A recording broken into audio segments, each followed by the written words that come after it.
Программа «Пациент» в эфире. Здравствуйте! В сегодняшнем выпуске мне хотелось бы поговорить о состоянии здоровья наших детей. Общеизвестно, что здоровый ребенок – здоровая нация, а здоровая нация – это сила государства. Конечно, полной статистики, отражающей состояние здоровья детства, нет, но мы будем опираться на итоги первого этапа диспансеризации в сельских школах, которую совместно провели Министерство здравоохранения и Всемирный Абхазо-Абазинский конгресс. Осмотр детей все еще продолжается. Организаторы приступили ко второму этапу. Мы побеседовали с врачами, которые принимали участие в акции. Они поделились своим мнением о состоянии здоровья подрастающего поколения. Проект по диспансеризации учащихся и учителей сельских школ был запущен отделом ВАК по образованию, социальной активности и здравоохранению в марте 2023 года и продолжается по сей день. Проект финансируется из личных средств председателя Высшего совета Всемирного Абхазо-Абазинского конгресса Мусы Экзекова и проводится при поддержке Министерства здравоохранения Абхазии. На этом этапе уже осмотрено около 2000 человек, охвачено 19 сел и Ачимчирский лицей-интернат. По итогам осмотра врачи сделали следующие выводы. Есть склонность в одном селе, определенное нарушение со стороны стоматологического характера. Есть села, где у деток мы выявляем глистные инвазии, да, то есть это паразиты, наличие паразитов. Если подводить какую-то статистику, можно сделать выводы по направлению в определенных селах, какие бывали нюансы и чаще всего встречалось какое заболевание. Ну, вот порог сердца, то, что был, затем дали направлен на оперирование. Были лор-патологии, которые там же лоры решали вопрос, а некоторых направляли сюда, в республиканскую больницу. И много урологических проблем, и, к сожалению, эта проблема не вовремя, если она вовремя не будет выявлена, может влечь за собой и бесплодие в дальнейшем. Поэтому такие проблемы необходимо выявлять на ранних этапах. Да. К реализации проекта привлекли широкий спектр специалистов – неврологи, педиатры, лор-врачи, окулисты, эндокринологи, урологи, реабилитологи, рентгенологи, кардиологи. Одним словом, дети были осмотрены в полном объеме. Специалистами были выявлены патологии, которые требовали оперативного хирургического вмешательства. Например, дети с пороком сердца о наличии заболевания и не подозревали, как и их родители. После диспансеризации они приезжали в столицу, и Минздрав их направлял в соответствующее медицинское учреждение и даже на операцию за пределы Абхазии. Это не было просто осмотр, выявлен, и ребенок остается с родителем со своей проблемой. А родители дальше обращались уже в головные медучреждения и получали квалифицированную помощь. Очень много лор-патологий, немало детей с нарушениями осанки, которые также получили необходимые рекомендации. К сожалению, немало детей с нарушением зрения, которые получали корректировку окулистами по необходимости ношения очков даже.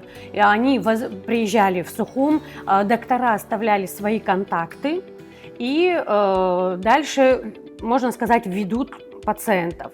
По эндокринологическому направлению выявлено было немалое количество диффузно-токсического зоба. Можем отметить, что это больше отмечалось у девочек. Если раньше бытовало мнение, что в деревнях дети отличаются крепким здоровьем благодаря свежему воздуху и натуральным продуктам питания, то сегодня мы однозначно не можем утверждать об этом. Время провождения детей что в городе, что в деревне практически одинаково – сидеть на диване с гаджетами. Детей стало сложно оторвать от телефона и отправить на улицу. На это жалуются и родители. И, безусловно, такой образ жизни отражается на здоровье. На моих осмотрах были дети 7 лет, мальчики с ожирением. То есть, казалось бы, откуда, почему, когда проводила опрос мамы, собирала анамнез, пассивный образ жизни у ребенка. То есть он сидит на диване, играет в телефон или смотрит телевизор.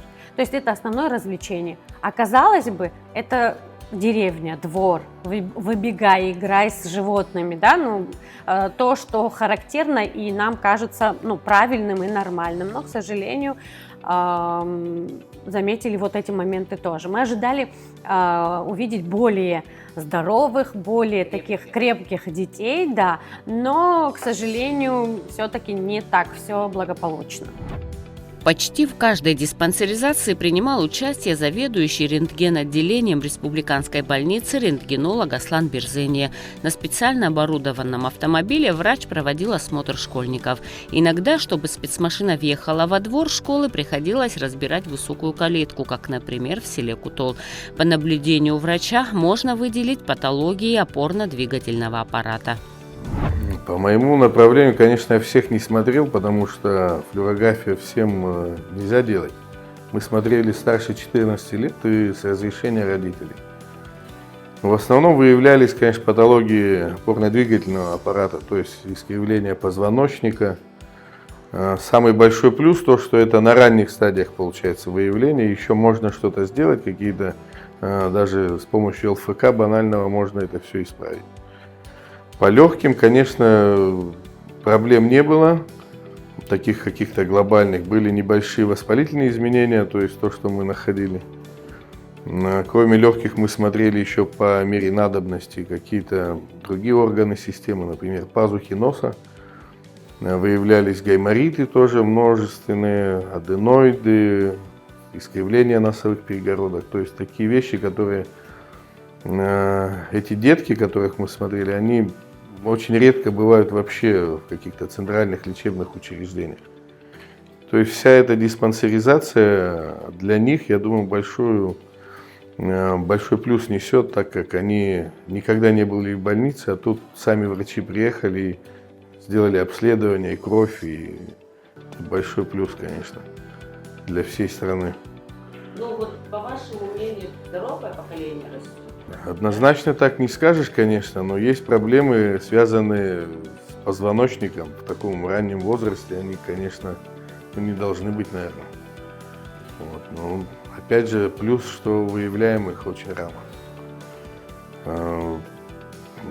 Сейчас вот до этой диспансеризации было много таких призывников, в которых выявлялись проблемы, которые раньше мы не могли их увидеть. А сейчас вовремя, если поставишь диагноз, он к призывному возрасту он уже может подойти совершенно здоровый, ну, к примеру говорим. То есть это плюс огромный. В ходе диспансеризации ВАК подготавливает медицинские карты для каждого школьника, где уже напечатаны их персональные данные, телефон родителя, рост, вес, индекс массы тела и даже список врачей, рекомендованных для посещения. К картам прикреплены результаты анализов. Врачи записывают в медицинские книжки информацию о состоянии здоровья детей и свои рекомендации. За время диспансеризации немало выявлено было проблем. Это и касаемо мочекаменной болезни, воспалительных заболеваний, аномалий, врожденных, приобретенных проблем. Были даже дети, кому была назначена госпитализация, то есть оперативное лечение. Прооперировали мы уже несколько человек. То есть, если брать урологию, то почти по всем нозологиям, и можно исключить там инфекции, передающиеся половым путем, а все остальное встречалось. Конечно, возраст был такой подростковый, и можно сказать, что здоровье наших детей и подростков находится на неплохом уровне. Есть такая небольшая проблема у подростков, то есть урологический осмотр подразумевает осмотр наружных половых органов. Есть такой вот аспект небольшой, стеснялись подростки, дети. Вот как-то тут, наверное, какой-то элемент воспитания нужно, как-то, наверное, родители, чтобы обратили на это внимание, преподносили детям, что показаться врачу здесь ничего нету такого, чего можно стыдиться, да. А родителям, в свою очередь, хочется сказать то, что, чтобы как-то обращали внимание на то, что нельзя сейчас сказать то, что там вот ребенок, у него понятие, вот, что у ребенка не может быть ничего серьезного, тоже это заблуждение, потому что многие заболевания сейчас помолодели. То есть то, что можно встретить у взрослых, то же самое можно и зачастую встретить у детей. Родителям на что обращать? Если у ребенка, подростка появились какие-либо жалобы или какие-то визуальные изменения, в первую очередь нужно обращаться к врачу, а не спрашивать у соседей или читать в интернете и делать свои какие-то выводы. То есть сразу обратиться к врачу, прийти на осмотр, поговорить. Ну и то же самое разговаривать с детьми. Дело в том, что ряд урологических проблем, дети сами стесняются даже с родителями о них говорить. Поэтому и педиатры тоже должны на это обращать внимание при посещении педиатра. Педиатр должен производить полный осмотр и уже видя какие-то проблемы направлять к урологу. Подготовка и реализация проекта в каждом селе проходили в 3 этапа. Первый – выезд сотрудников ВАК и обсуждение предстоящего обследования. Второй – забор крови школьников для общего анализа и определения уровня глюкозы. Завершающий этап – осмотр врачами школьников и учителей уже с имеющимися результатами анализов. Их обработкой занималась частная лаборатория MedLife. По словам ее руководителя Ларисы Ахуба, работа нелегкая, но интересная. Режим на самом деле сложный для них, и для пациентов, и для нас, но в другом режиме диспансеризацию практически выполнить невозможно. Гораздо проще, когда это небольшие объемы, малочисленные школы, малочисленные города, села. Но когда это, например, был сейчас Очимчерская школа-интернат, было достаточно сложно в объеме, потому что там было больше 500 детей. И мы выполняем анализы, естественно, в тот же день большую часть, какую-то часть анализов можно выполнить позже, мы делаем это позже, но в течение 2 суток они получают ответы. И уже педиатры едут с ответами для того, чтобы оценить состояние детей и взрослых. Очень часто. Они же проводят диспансеризацию детей, но при этом учителя тоже попадают под диспансеризацию, и это очень большое, хорошее дело они делают таким образом. По словам Ларисы Ахуба, которая много лет работает в области лабораторной диагностики, анализ полученных результатов важен, так как многопрофильный комплексный подход к результатам диспансеризации позволит определить ряд ключевых аспектов для эффективной работы системы здравоохранения. Диспансеризация имеет несколько целей: помощь каждому пациенту, профилактика и раннее выявление заболеваний, а также частоты различных заболеваний в популяции, выявление дефицитов, формирование референсов для конкретной популяции. По информации Ахуба, для каждого региона страны должны быть утверждены свои референсы, но в Абхазии пользуются нормами Российской Федерации или же ВОЗ. Референсы утверждает лабораторное сообщество совместно с Минздравом.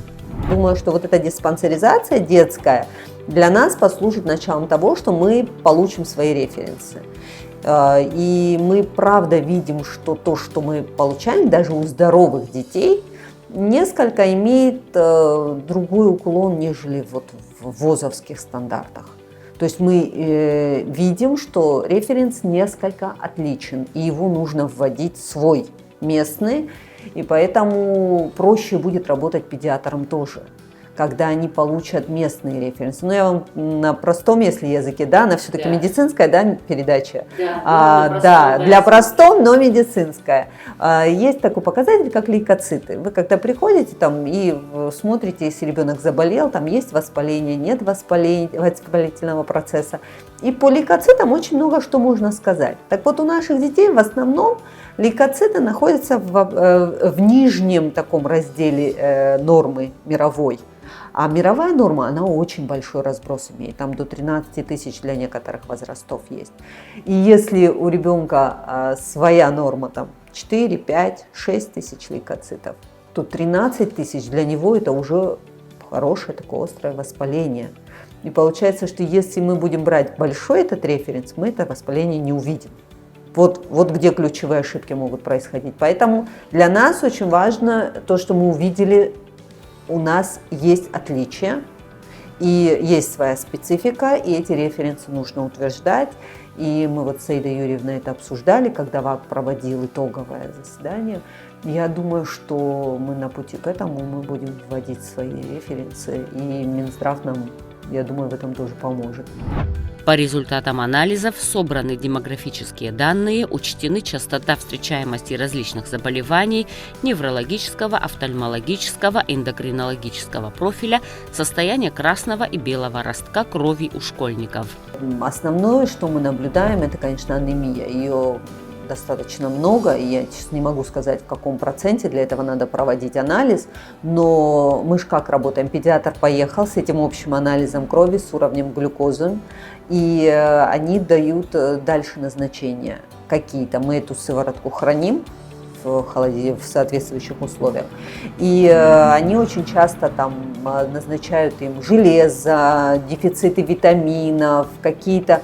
Возможно, это связано с питанием этих детей, возможно, это связано с просто возрастными какими-то особенностями, отказом от питания. Дети не всегда хотят правильно питаться, даже если родители их дают им эту пищу.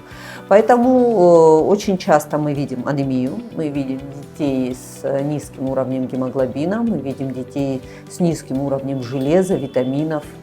То есть такие тенденции.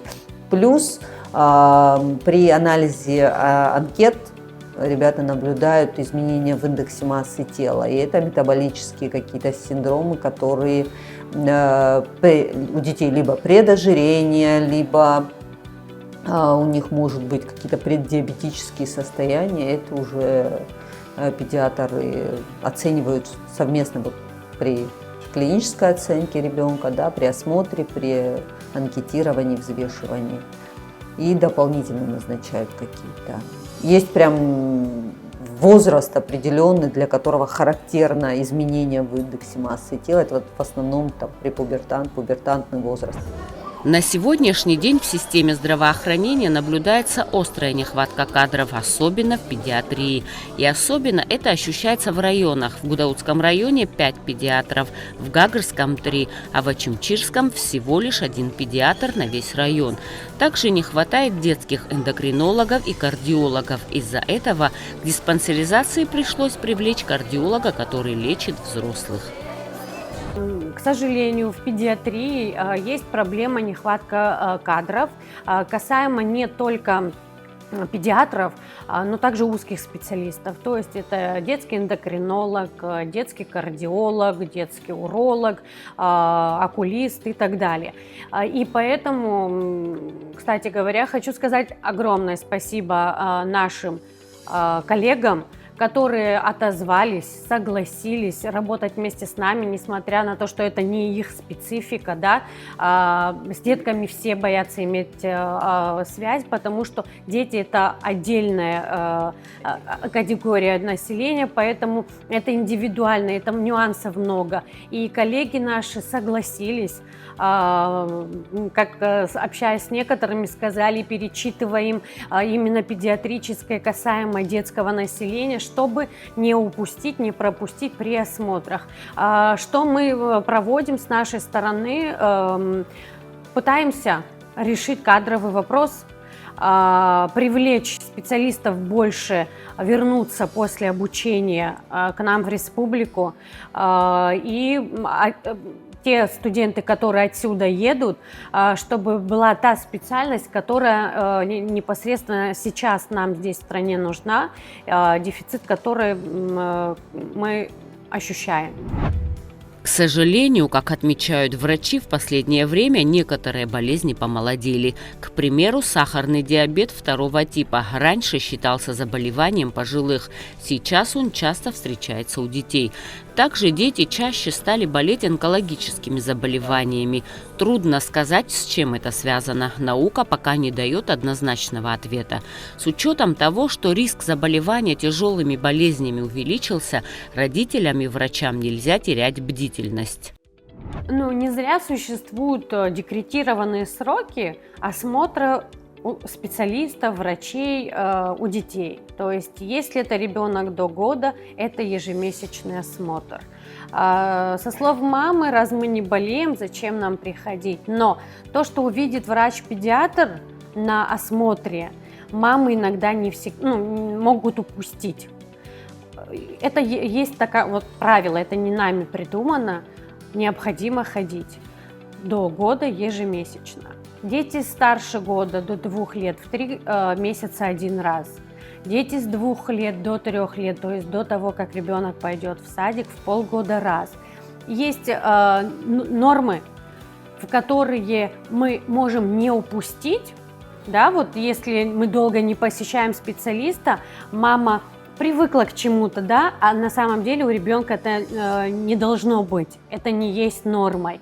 Но мамин глаз уже привык, и она на это не обращает внимания. Если бы она вовремя обратилась к врачу, врач поймал бы вот этот момент и, может быть, не упустили бы то драгоценное время для того, чтобы исправить то или иное состояние. Поэтому не игнорируйте, пожалуйста, те рекомендации, которые вам дают врачи-специалисты. Хочу похвалить наших очень многих мамочек, их бдительность часто на ранних этапах предотвращает какие-то заболевания. То есть не всех хочу ругать, есть мамы, которые объективно, адекватно смотрят на ситуацию и оценивают состояние ребенка и не игнорируют рекомендации специалистов. Поэтому хотелось бы пожелать здоровья всем нашим деткам. Дети – это наше будущее, это здоровье нации. То есть если здоровые дети, то здоровая нация. Ранняя диагностика большинства заболеваний – это залог успешного лечения. Поэтому проведение диспансеризации необходимо, особенно для детей, проживающих в отдаленных селах, для которых ограничен доступ к медицинским услугам. Очевидно, что по этой причине люди, проживающие в сельской местности, особенно малоимущие, либо откладывают визит к врачу, либо вовсе не обращаются за медицинской помощью. Конечно, я с удовольствием приму участие, по возможности внесу свою какую-то лепту тоже в это благое дело. Дело в том, что все врачи, которые принимают участие в диспансеризации, параллельно работают на 2-3 работах. Немного приходится изменять свой график, откладывать там какие-то операции, приемы, консультации, чтобы съездить на диспансеризацию. Так технических никаких проблем нету. Такая полезная акция, которая направлена на выявление проблем и помощь нашему народу, тем более в такие часто незащищенные слои общества, там труднодоступные деревни, людям сложно доехать, и, конечно, это нужно. Она несет, конечно, большую пользу для диспансеризации. Я думаю, просто недостаток кадров, в этом проблема по районам, потому что один педиатр не может все это охватить. Такие большие объемы населения, площади территорий, отдаленные места, куда надо поехать. Взять анализы крови, тоже надо было привезти его в центральную больницу хотя бы, или в фельдшерский пункт, но это тяжело. Эта диспансеризация, конечно, она хоть и не закончилась, она должна каждый год проводиться, особенно у таких деток. Теперь тоже хорошо, что мы выявили что-то, какие-то проблемы детей, и теперь можно их прицельно уже смотреть, и педиатры могут их наблюдать, знать какой-то паспорт здоровья на каждого ребенка, иметь это хорошо. Диспансеризация, она экономит здоровье наше, экономит наше время, деньги государства и силы людей, которые заняты в системе здравоохранения. Поэтому к этому надо смотреть как к такому важному, необходимому процессу воспитания здорового общества и плюс в правильном, экономически даже правильном подходе к системе здравоохранения. Мы мало того, что продолжаем, мы замораживаем всю эту сыворотку и, возможно, мы более широкий какой-то спектр будем делать для того, чтобы, как я и говорила, эти референсы установить по другим параметрам тоже, по которым нет у нас в Абхазии. То есть то, что не входит в стандартную диспансеризацию у детей обычно, мы все равно эти показатели будем делать чуть позже. Хочу напомнить, что диспансеризация еще продолжается, и у родителей есть прекрасная возможность проверить состояние своих детей. Не упустите эту возможность.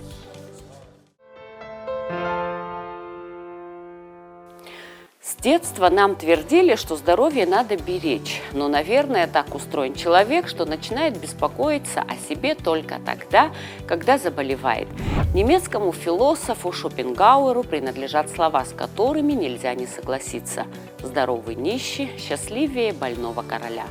Каждому необходимо заботиться о своем здоровье, чтобы вырастить здоровое потомство, а следовательно и здоровую нацию. На этом я прощаюсь с вами. Берегите себя и своих близких. До новых встреч!